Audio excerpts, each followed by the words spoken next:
let's get a Moorish Q&A going.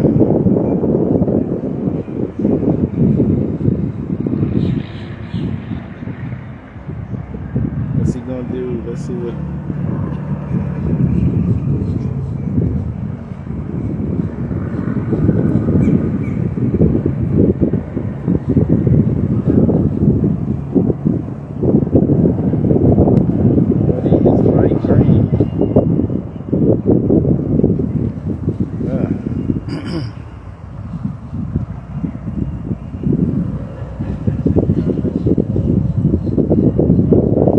Let's get a Moorish Q&A going. Open discussion. This holy day. Islam. On this holy day, Moors, what's going on? What it do, Moors? Oh, that guy just stopped right there in the middle of the sidewalk. Stop walking.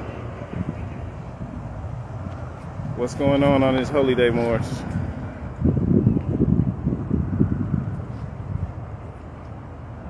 Peace. Peace, Moors. What's good?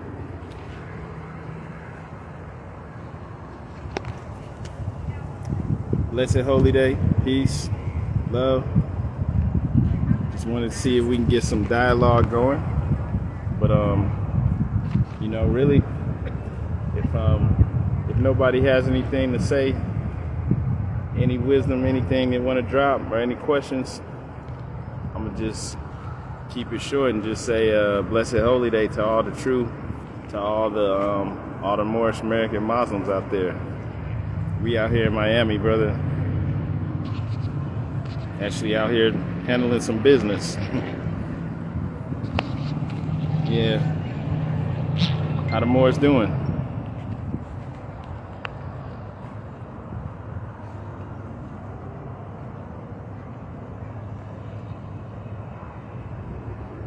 What's going on?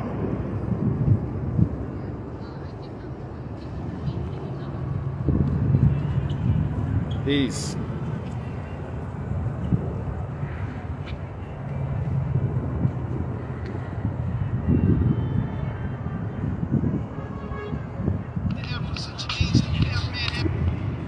Yeah, peace, Moors.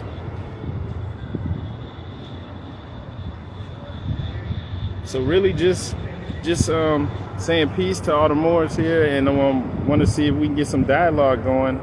See if any of the Moors want to join in on the discussion on this holy day. Want to drop some wisdom? Want to share some knowledge? If anybody has any questions, maybe we could take some questions.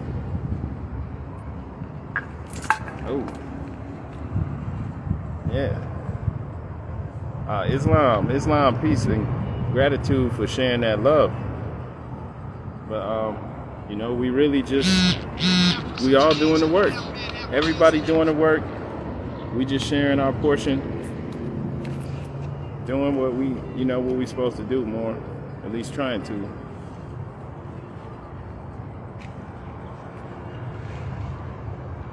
Yeah, beautiful sunny day. Just wanted to reach out to the Moors, see if y'all want to dialogue on this holy day. Or if anybody has any questions on this holy day, let's get it started. Let's get the Moorish dialogue going. And if nobody has any, Allah is the nearest place. I mean, our hearts is the nearest place we could find Allah, Islam. So let's focus on opening up that love. Okay. Yeah. So hopefully y'all heard what the Moabites just said. But yeah, like I said, really just want to jump off Moorish dialogue.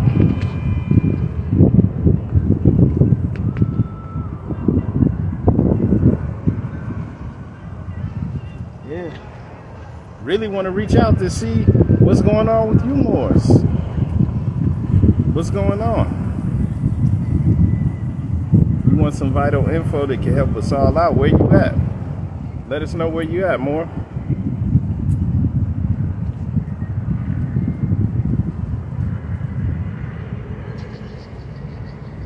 Yeah, so I'm saying, Moor, let us know where you at, where you located. Some of the most vital information that we could receive is knowing who made us knowing our two selves, knowing how to find Allah, Islam. We got to know who made us in order to find out who made us, in order to find who made us within us, if that makes sense, Islam. So what we're supposed to be doing here on this earth plane is understanding what happened to us, who we are, and how we can function on this plane as love may manifest. Sure why it keeps pausing up in here. Yeah. Yeah, that's really what you'll learn though if you actually go into the temple. That, you know, for the most part the lessons are internal. You know, it's a personal journey, because, you know, building the temple of man, right?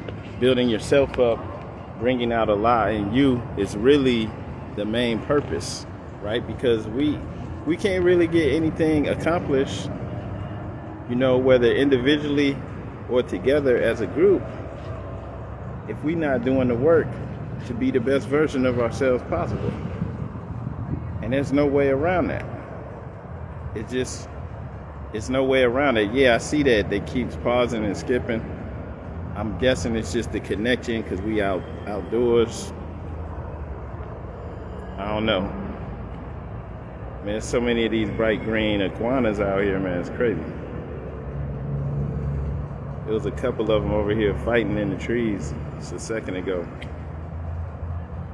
But yeah, just really was just opening up dialogue, you know, for anybody that wants to build. If you Moors don't really have any questions or anything, you know, we can go on and shut it down. But just getting back to what I was just saying, for the most part, the work is internal. It's on ourselves, because, you know, we can't leave that out. Ain't nothing that we're doing gonna work if we're not actually working to subdue the carnal self. I saw somebody had not too long ago, just like yesterday, he had shared like a Bible verse. It was a Moor, and he was sharing a verse where it's like saying for slaves to obey their earthly master, even if he's being cruel to them, right? And look, man, people like to share stuff like that from the scriptures to make a point, you know, to show how like this don't fit, this don't make any sense. Why is that in there? I just look at it like, look, if you're a slave to your lower self, all right, you will obey your earthly master no matter what, even if it means you harm. Why? Because the lower self is traveling the earth to and fro, seeking whom it may devour. Period. Point blank. And that's always the case. So even if even if you're not thinking that you're a slave to lower self, right? If we're not doing that work to subdue that carnal nature, we slaves to the lower self, to the earthly master, right? Because Satan rules the world. They tell you that in Revelations. So if you're a slave to the lower self, you're going to have to suffer through those trials and tribulations no matter what. And that segues right into the question from our good brother out of Indiana, Temples 27. Just asked the question, please explain the importance of having a significant other with you on this journey. So the Prophet Noble Drew Ali gave us within the Holy Quran of the Moorish Science Temple of America the measure on marriage, or as we would call it, obligation, right? So that we have these, in addition to that, we have the instructions to the young men, and also by default instructions to the young women, right? So we have marriage is an important part of our institution, an important part of who we are, and an important part of our nation, right, that can't be left out. And it's something that our community as in general is struggling with, and has been struggling with for a couple of decades. I won't say for a long time, because if you go back just to the 1970s, right, when we were starting to have these issues, but if you just go back just a couple decades to the 1970s, we still were getting married.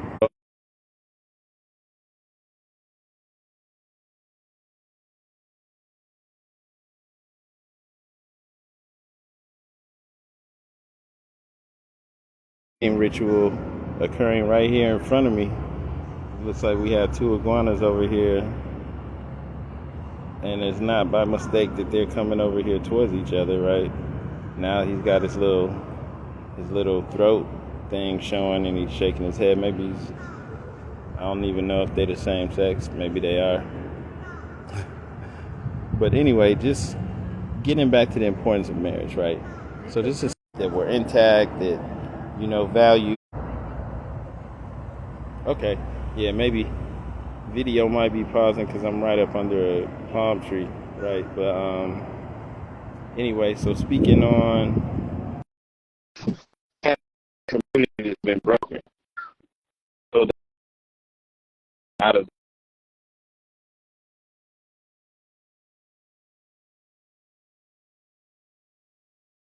legacy, strong family ties, and then once again, just legacy, right?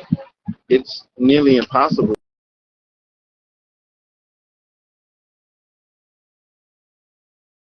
disarray.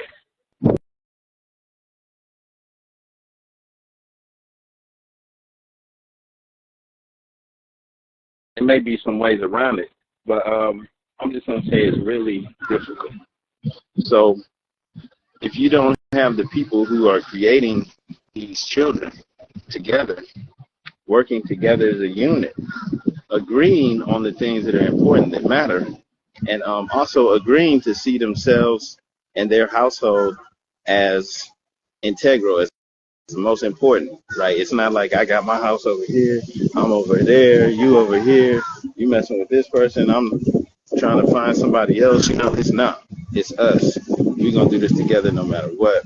If you're sick, if something happens to you, I'm going to help you get better, right? It ain't just you against the world by yourself. No, we're going to do it together no matter what.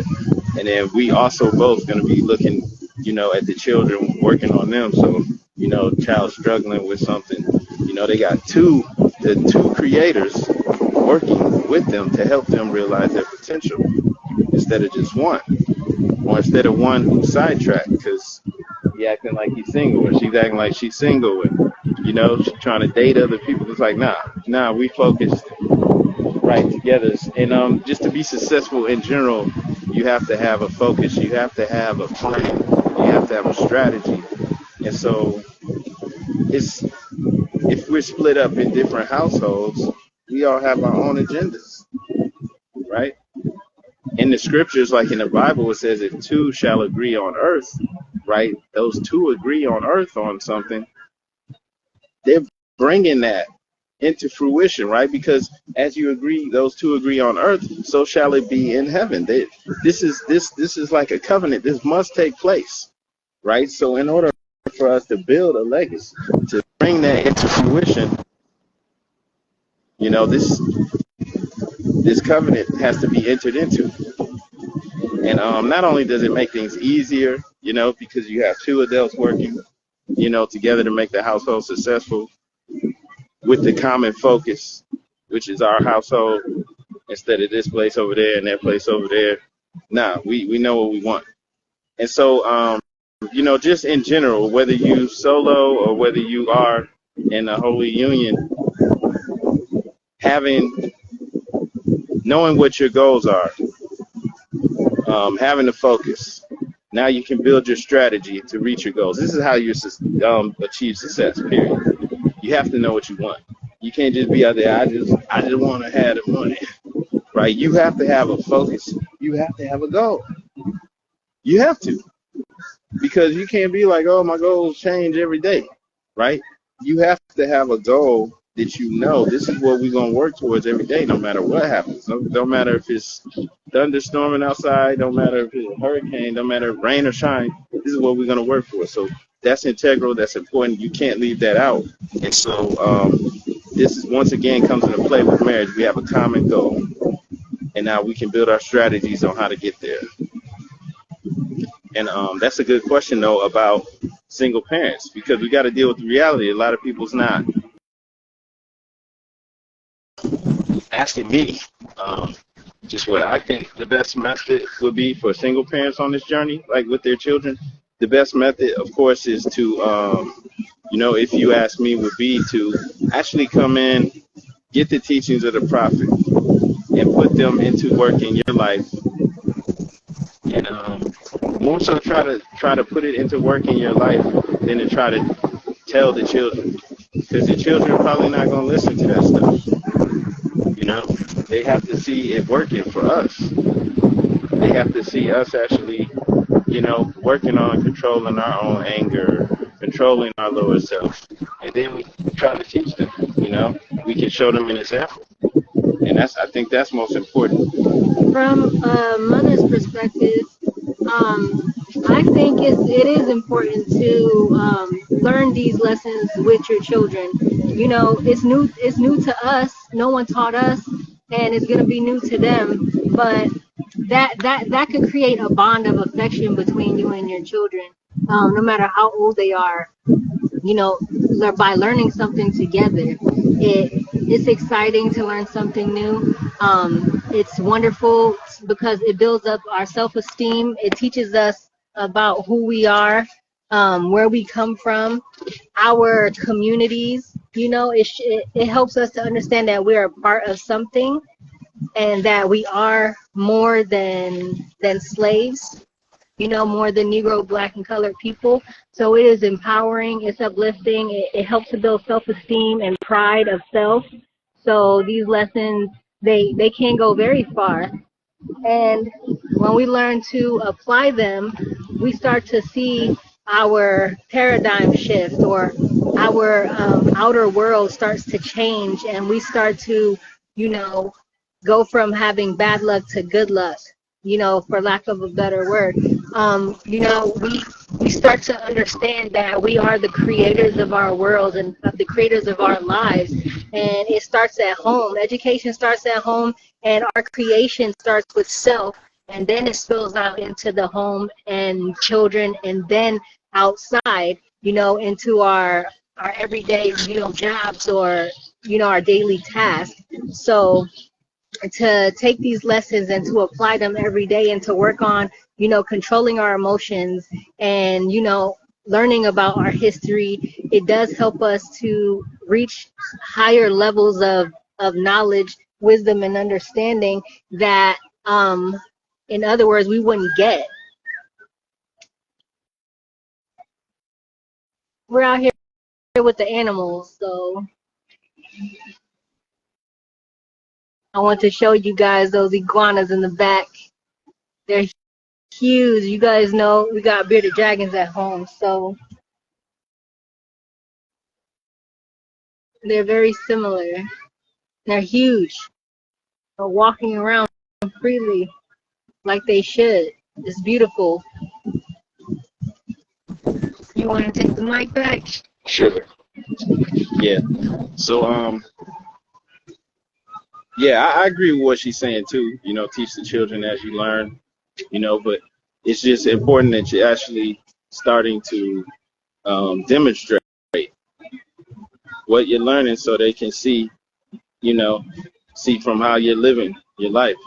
You have to actually make changes in how you conduct yourself. And so you can do that regardless of how many parents it is. Actually take those on and make it a part of your life. And that's the biggest key, because they learn way more by what we do than by what we say. Right? So,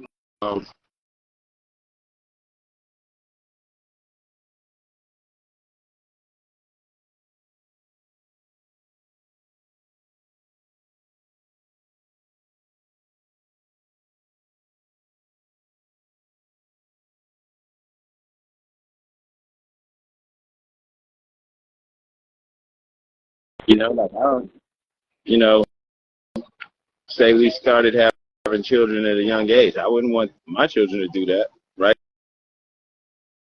Best not to hide what you've done. Be true. Be honest with them. Like, yeah, we did this and made it harder. It was hard, at first. Be honest with them. With them. Now, I was saying we should be married and stuff like that. We have to teach them, be it at a real level so that they can understand the importance of these things, why that's really in there, you know, and just getting back though to building that legacy with the two parents. Now you can both agree that hey, we're Moorish American. Now we gotta talk over the plane.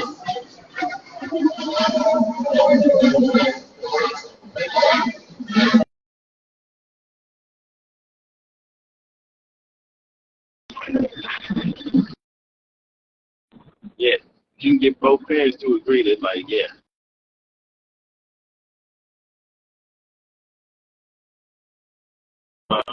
And the dad living it and teaching it to the children, so it's real for them. That has to happen at some point in time. We're gonna have to get that together in order to make our nation strong and real.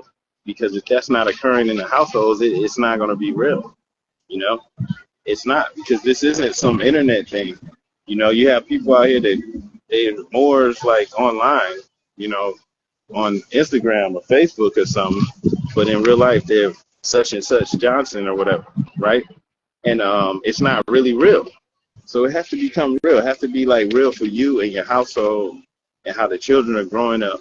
They have to see that it's like you're not getting drunk all the time. Maybe even you're not getting drunk at all. You finally, put that stuff down. You're not getting high. You don't need it. It's not a crutch. They see you doing that, and they're gonna learn more from that example. If you're like heavy and if you're real like involved in their life, they're gonna learn more from that example than they will from anything else. Even what they're seeing in the streets and in school and in other places, they're gonna learn more from you by actually living the example, showing that you can function, you can maintain without some substance. And then especially seeing two parents doing that, right? That's really important because they learn more by what we do than by what we say. And that's why a lot of kids do also children get involved in drugs and stuff, because no matter what, they hear their parents doing or saying, right? At the end of the day, they know their parents are getting high or getting. They don't music and their friends peer pressure getting them into it. Nah, they see their parents doing it. They want to do it too. Their parents think it's cool, Even if they don't like their parents, they're going to do it because they've been seeing it over and over again for years. So we got to live the example. We got to be it. And that's why we have those divine laws, divine instructions on how to conduct ourselves. And that's why it can't be left out for the greater, for the greater purpose, for the nation. We can't leave those things out. That's why, too, when we have Moors coming in, they want to be sloppy. They want to make excuses for using drugs, for not getting married. They want to act like all the women are terrible. You need to change your perspective, If we're still attracting people into our lives that are, unhealthy, that are, dysfunctional, it's because that's what we still like. That's what you're still attracted to. That's the way that we are, even if you try to hide it, right? So we can't blame stuff on anyone, whether it's male or female. It can't be victims. We got to get rid of that victim mentality. We got to dead it. We got to destroy that victim mentality.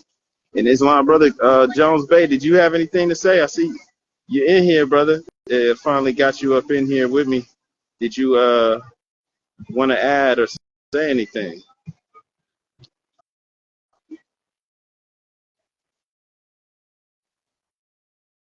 All right, he might not be able to talk. Okay, all right. So, just getting back to that though, it's not really, like something being dropped here that's like,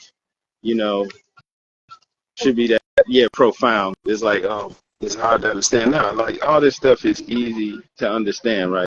It's all easy. It's like it's the basics. This is simple. If we leave that part out, it's not going to work. It's never going to work. It's really hard, extremely difficult to build a legacy, if we're not locking down our households, getting everyone on board. The children are supposed to understand how important this is. It's easier for them to understand if all of their parents are on it, right? It's easier for them to understand if the mom ain't secretly talking trash about it. Why are you doing this? More, man, it's a waste of time. This ain't never gonna work. Or dad doing the same thing, right? It needs to be a unified front or a unified team. This is what we're gonna do. This is what works best, and that's how we succeed. And in the here and now, for everybody that's 24, 25 and older, we have to really, really come in and do that work. Like, if going back to the chemical dependencies, if we dependent on substances, alcohol, liquor, drugs, weed, right? We got to start looking into weaning ourselves off of that mess. Anything that's making you think it's cool to chill, party, instead of it's cool to hustle, it's cool to conduct business, it's cool to do to learn more skills to build myself up so that I can accomplish more. Anything that's, doing the opposite of that, we need to get that stuff up, whether it's video games, TV.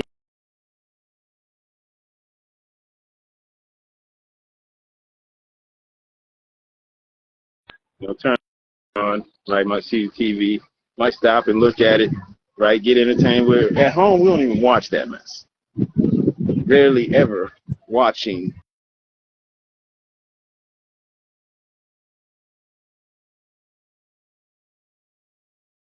Everybody else, we got to cut that stuff off.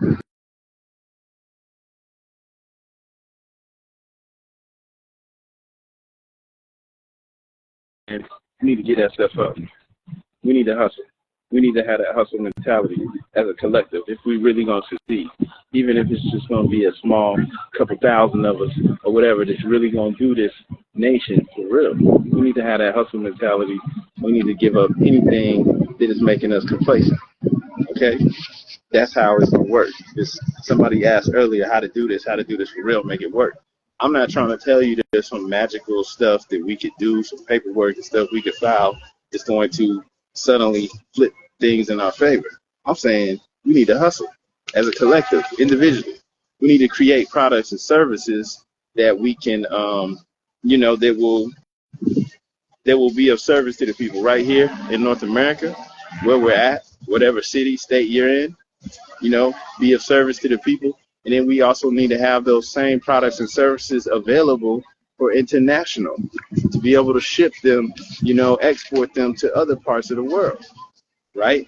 And by doing that, we're generating the finances necessary to build up our nation and to be at the position where we can do whatever we see fit to empower ourselves. And if we're not doing that, I don't know what else to tell you. Ain't nothing else gonna happen. Ain't nothing else gonna work. So we have to, be creating these products, creating these services, wherever we're at, really being of service to people, because that's an act of love. And then we need to start exporting that stuff to other parts of the world. And then we building these bonds of friendship now with other nations and being respected as Moorish Americans. And as we do that, we build up our empire. And on that note, though, I'm going to go ahead and close this out, Moors. Go ahead and think about that wherever you're at and brainstorm with other Moors who's on the same level.